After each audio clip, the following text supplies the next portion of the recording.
Chers collègues, a des observations sur l'amendement numéro 44 milliards de francs CFP. C'est le montant que devrait atteindre la baisse des recettes fiscales de la Nouvelle-Calédonie pour 2025. C'est plus de 20% en moins par rapport à 2023.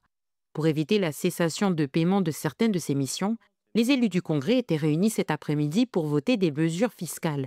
Première d'entre elles, les prélèvements de centaines de millions dans certains établissements pour financer l'agence sanitaire et sociale. Un certain nombre de crédits ont été prélevés donc sur, d'une part, l'agence de la desserte aérienne, d'autre part, le port autonome, également l'agence pour le remboursement de la dette Covid, mais aussi le FER, le fonds anti-pollution, et enfin le fonds de l'eau partagée.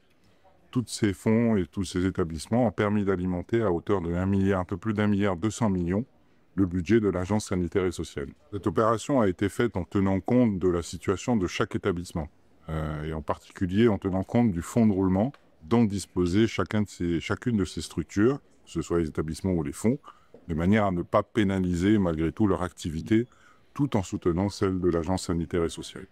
Autre mesure pour dégager des crédits à la Nouvelle-Calédonie, la suppression d'exonération de TGC de certains secteurs.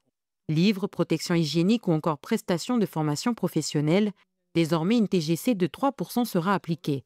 Le contexte budgétaire actuel oblige le pays à mener des réformes pour financer ces dépenses obligatoires. Toutes les autres dépenses sociales au sens large, tous nos régimes sociaux au sens large font l'objet aujourd'hui de travaux pour essayer effectivement de maîtriser leur progression de dépenses et surtout aller chercher le financement nécessaire pour équilibrer tous ces comptes sociaux. C'est l'objet d'un séminaire qui a été mis en place déjà depuis le début de l'année au Congrès de la Nouvelle-Calédonie et qui se poursuit aujourd'hui, et ça fait l'objet aussi des discussions avec l'État, puisque ce sont des éléments que l'État souhaite, sur lesquels l'État souhaite que nous travaillions pour avancer sur le financement, le versement du prêt garanti par l'État.